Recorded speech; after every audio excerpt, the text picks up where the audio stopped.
support around emotional intelligence, or you want to do any assessments or anything like that, we can help you with that. There's also a lot of different things you can do online, but increasing your emotional intelligence will solve so many different things, from conflict management, to increasing your confidence, to employee retention, to things going on in your personal life. We could talk about it for 5 more hours, but we won't. Okay, so this one I always love. Actually recognizing that we need change. So this whole session is about next level leadership. Why are we talking about ourselves? I mean, I thought this was about others. Why are we talking about ourselves? You probably know that question, that answer. When we pour into ourselves and we create transformation, did we notice here, under relationship management, things like developing others, being a change catalyst, influence, that has to do with vulnerability. That has to do with my ability to relate to others. All of that is going to take a level of leveling up our emotional intelligence. Let's talk about accountability. Remember back in the beginning, we were leading with heart, H, E. E was emotional intelligence, H was hands-on service, H-E-A for accountability. So let's talk about accountability. I have a few different choices for you. It's meant to be a little bit funny, but you can take a little bit of ownership for a minute, and you can also think about your team. So remember, everything that I'm teaching you is also for your team. So you may say, well, I have a high degree of self-confidence. Fantastic. But what about those you're leading? How can I increase their self-confidence? How many of you, when you do performance reviews, then actually have an action plan for your team members? Fantastic. How do I create a mentorship map? We'll get into that in a minute. But how is it that I can help develop them instead of saying, well, Sonia, I'd really like you to work on time management. See you next year. Good luck. But instead, everything when we talk about people and culture and development, how do I create a roadmap for them? Does that take more effort and more time and more attention? Yes. Are you going to build more trust? Are you going to have more productivity? Are you going to have more employee engagement? Yes. Yes. Okay. So when I make a mistake, do I pretend I didn't do it? Take ownership and say it was me? Or feel horrible about myself and stress about it? Can I do a combo, Lauren? Can I do a combo? I take ownership and feel horrible about myself. Okay. How can we create more accountability with our teams? There's so much talk today, especially with different generations in the workforce, and different generations have different work habits and work ethic. Yes, this is something that we talk about. How can I create accountability? How can I have my team members care like it was their company? Don't you just wish? Yes, tell me. I think when they do make mistakes, don't make it a big deal. Show that it's okay to make a mistake. Let's fix it together. Absolutely, I love that. What kind of culture do we have when we have a mistake that's made? I think this also applies. How many of you have kids or you were once a child? If your neighbor didn't laugh, just you fill them in later. Yeah, how do we create a culture where that says, hey, it's not about perfection, it's about progress. I would rather you come tell me that you made a mistake than sweep it under the rug, and then I find out about it later on, like when the slime, anybody have kids, they play slime, and it gets all over their stuff, and I'm the only one. And then you wash it, and it's a big mess, yes. So how is it that I can create a culture where people can come to me? Do you remember the very first slide about hands-on service, about open door policies? How do I create a culture where people feel comfortable? I'm our vice president at Rise Up For You, and our CEO, Netta, she was an executive for 200 team members before she built our company. And she thought she was the most amazing leader. And she had an open door policy, and nobody ever came to talk to her. And she thought, well, why not? I mean, I'm just amazing. I don't know why they don't come talk to me. So one day she decided to do an anonymous survey. All 200 team members, most people participated. 75% of them said she was intimidating and always had a resting face. And so she thought, well, okay, I guess I should take a look at myself. That is the point of doing some sort of self-assessment and getting accurate self-assessment so that you can see what is happening and you can pay attention, and then maybe if you're open, you can change it. So let's look at that. So think about, what is one thing, this could be in your department, this could be at your company, that you know it needs to get done, you know something needs to change, but it hasn't. Write it down for me if you can think of something. There's something, you're like, oh, I want to help this team member. Can anyone think of something? I want to create change in this area. Don't really want to talk to Johnny about XYZ, but I really should. Or I want to, maybe it's something with your boss. Can anyone think of something? What is something that you know you want to make change in, or you want to get done in your department or in the company? Hi, yeah. I would like my managers to be managers. And what does that look like to you? To lead? To actually do something? To not come to me to do the discipline. Oh. I do the discipline. Yes. I do. You make the accountability happen. Right. Yes. And they're like, it's HR's problem. And I'm like, but they don't report to me. They report to you. Yeah. And what are you, just their friends? Are we going out drinking? Like, what is happening? Yeah, that's a great point. Sometimes, remember, 83% of working professionals lack self-confidence. A pillar of self-confidence is setting boundaries. So some of your managers, perhaps, lack self-confidence, so they don't want to have any high courage conversations. Let HR do it. Sure, everybody's already talking in the halls about HR. So how can you develop, empower, and come from a place of curiosity? I've noticed, Sam, that often when discipline needs to happen, you refer them to me. I'm curious. Is there something that stops you from taking the disciplinary action? Maybe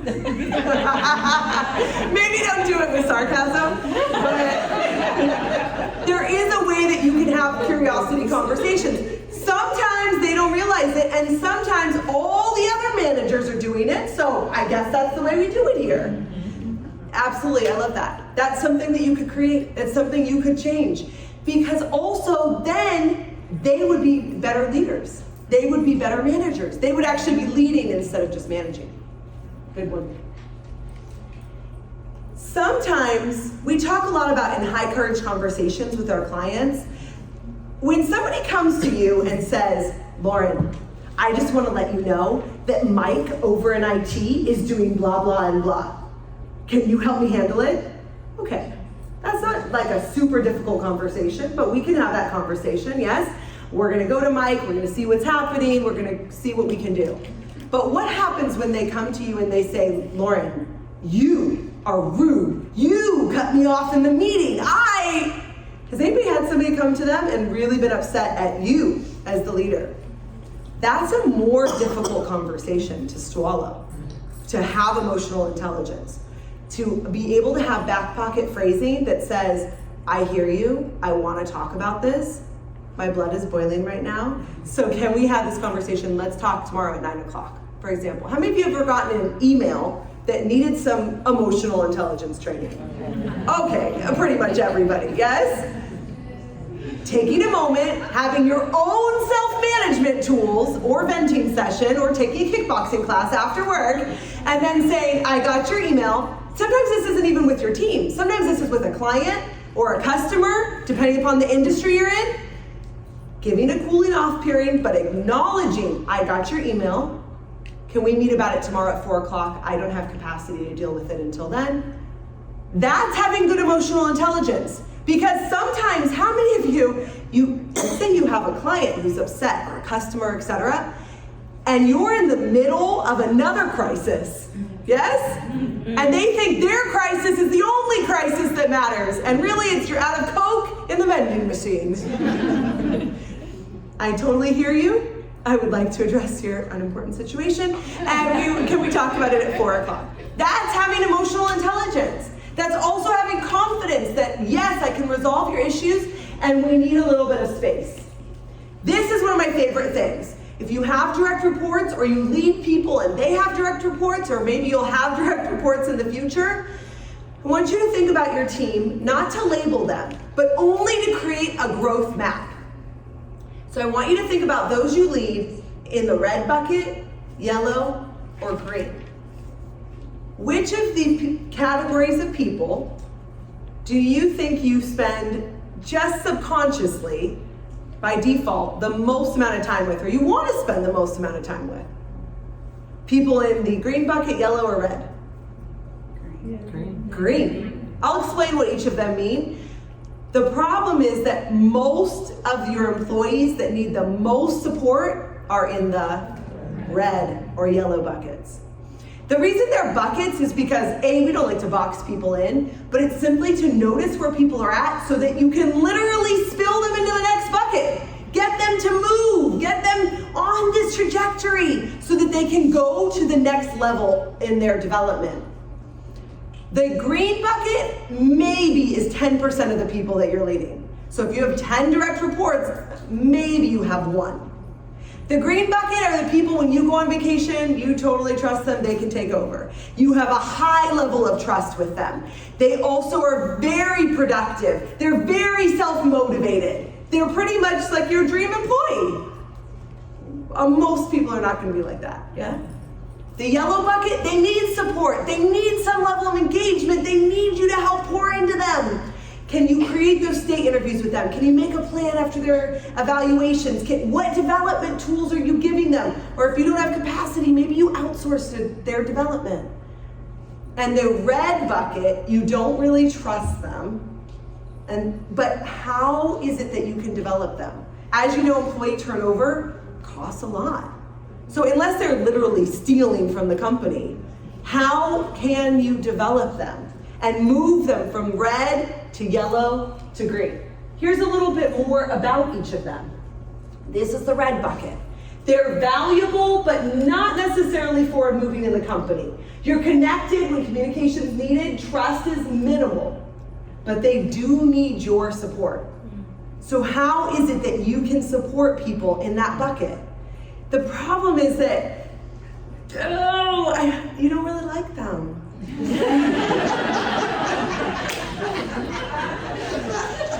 Don't tell them that. The yellow bucket, they're loyal to the company. They're connected to their work behaviors and personality. Trust is present and growth mindset is there. You see the potential in them, but they probably require more time and you already don't have any time. Leadership is hard. Why did you even get into HR? I mean, why did, just kidding. Okay, open communication and honesty can take place safely. When we work with companies and we help them develop their people and move people out of that red bucket into the yellow bucket and hopefully into the green bucket, you have more people that can do more around you. You're less burdened now. Doesn't that sound exciting? That sounds good. And here's the green bucket. The other thing about people in the green bucket is they're your advocate. You probably already soundboard off of them. You probably already have synergy with them. You probably have values alignment with them. Oh, I could talk about values alignment all day long. When you notice, there's oftentimes things that are maybe different. If somebody's in the red or the yellow, you just might have different values. Maybe you love to collaborate. And so another team member, they're not a bad team member, but they just like to work in a silo. And so you just don't get them. But if you can recognize and have an increase in emotional intelligence and self-awareness, you can realize, oh, I bet they would thrive if they were working independently on this project because they don't really want to collaborate with others, but they could thrive in this environment. See, the more you increase your emotional intelligence, you can then have more social awareness and be able to be there for others. Most of us have the most people in that yellow bucket, maybe some in the red, and only a few in the green. All right. The last letter in heart is T for transformation. So H was hands-on service, E was emotional intelligence, A was accountability, and R was relationships. And now we've gotten to T. T, transformation. How do we engage in meaningful conversations? We've talked about that along the way today. How do we have back pocket phrasing, come from a place of curiosity, be a potential seeker? How do we get to the core And how do we uncover blind spots for our team members? That's real leadership. That's what you get to create. And that also gives you energy. One of you talked about burnout, but many of you are burnt out. It's been a heck of a last few years. A lot of change. That's a lot to deal with. I do promise though, that if you can expand your capacity and pour into people, it does create synergy. It does create change, which gives you more energy. And if you need support because you're dealing with a gazillion legal issues, compliance issues, benefits issues, payroll, etc., new systems issues, you can get support for these things too. As we create transformation, it also creates creativity. So how is it that we can do that? What is your next best step to creating transformation in your organization and or in your personal life? We always say the person is the professional and the professional is the person. You're not siloed. Did anybody know that there is an actual report called the World Happiness Report? Yeah. It's a real thing. I did not make it up. Has nothing to do with our company. There's a real report called the Happiness Report. And do you think the US is what? Number 1? Number 2? 17? 17, you're right. Which areas of the world do you think rank highest on the World Happiness Report? Sweden, yes, exactly, the Scandinavian regions. And why is that? Because they have more vacation. They have more vacation, they have more PTO, and they actually take it. Yeah. Yes, there is an emphasis on the whole person. We talk a lot about that in our book as well, is how, as ourselves, how do we not get so siloed? How do we not cave into this hustle culture? How do we create ourselves and pour into ourselves and change our workplace culture so that not only we can thrive, but everybody in our organization? So here's what I want you to do. If you have paper, you can write it down. If you're more extroverted, I'm gonna give you one more chance to talk to your neighbor, you're gonna love it. What is going well and what are challenges? So I want you to think, what is something that is going well for you right now at work? And what is something that's a challenge? If you ran out of paper to write down the challenges, I'll give you some more. So what is something that's going well and what are the challenges? And 2 steps. What is an action step that you're gonna take between now and let's just go October 1st. So I want you to do 2 things, okay? What is going well in your title and your role? What is a challenge? And what's an action step that you could take to make a difference? Several of you said certain things. I'm going to expand my capacity to avoid burnout or recover from it. I am going to empower my leaders to actually lead and not just manage. Several of you said several different things. I'm going to create employee growth maps. So as you're thinking about your next best step, does anybody want to share one? An action step you could take between now and October 1st that would make a difference for you and your whole organization. What is one thing you could do? Because we always say you don't want to just be a content consumer. You're at this conference, you consumed a lot of information, you want to be a content activator. So what is one thing that you want to activate? Yeah. I want to focus more on my red bucket. Yeah, focus back on that red bucket. Actually see if I can move them to the yellow bucket. Because even though it's gonna take a little extra energy, oh my gosh, could you imagine if you move them into that yellow bucket even, and they had more productivity, maybe they were more solution oriented, they complained less, like that would be just such a relief. It would be worth a little bit of effort to get them to slosh on over. That's awesome. Anybody else? Yes? I'd like to get some of the folks to think beyond what their trends are. So, highly transactional environment. Yeah. Don't just push paper things. How can I help people be critical thinkers instead of just pushing paper? Yes. And that would uplift everybody in the organization. How can I help people be great critical thinkers? I love that. What if they don't want to? That's a great question. Oh my goodness, that's my struggle every day. Is helping people think critically? well, I try to do that, but they don't want to. So it becomes a complaint. Yes. And it becomes a relationship management issue Yes. for me.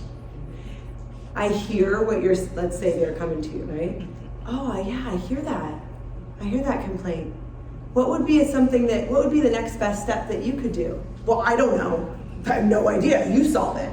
Well, if you did know, what would be something you could do? If you continue to push back on it, the culture eventually will change. I know you're like, Lauren, you don't know my people. Just so we're clear. You're right. I do not know your people. I do feel your pain. I do feel your pain. I hear, oh, they're entry-level people. They're not, oh, No. Yes, I hear you. it's crazy. Okay, my friends. So as you take a look and you write down what is going well, what is an opportunity for me, what meaning the challenges, and an action step I can take. We always like to say you want to be the leader you need in your life, be the leader other people need in their lives, and be the leader that the world needs in this life. You get to do that. Even if it's for one person, and maybe that person is you. One tiny little shift can make a huge difference, even if it's only for you. Even if nobody else follows you. Eventually, when you pour more water, like I was in Chicago a little bit ago, and it was pouring rain, right? And so the level of the river rose, and so did the boats in it. It is impossible for the boats around you, the people around you, not to be uplifted. Rising tides has to lift all boats eventually, even if they don't admit it to you. So here's what I want to give you. I'm going to give you the free download. I just want to tell you what's in it, and then we'll do our raffle. So the free download is going to give you videos on how do you have your 6 pillars to success. That deals with you as a whole person. That's from the World Happiness Report we talked about. Then I'm also going to give you a video and a workbook on confidence. If you don't feel you need to increase your confidence, your team members do. That's going to make a difference for you. I'm also going to give you a video and a workbook on emotional intelligence and public speaking. If we could be of any support to you, I will also give you a free coaching session so you can connect with us. I'm Lauren at riseupforyou.com. You can scan this QR code or go to riseupforyou.com/successkit. It's been my honor and privilege to spend this time with all of you. Thank you. Thank you.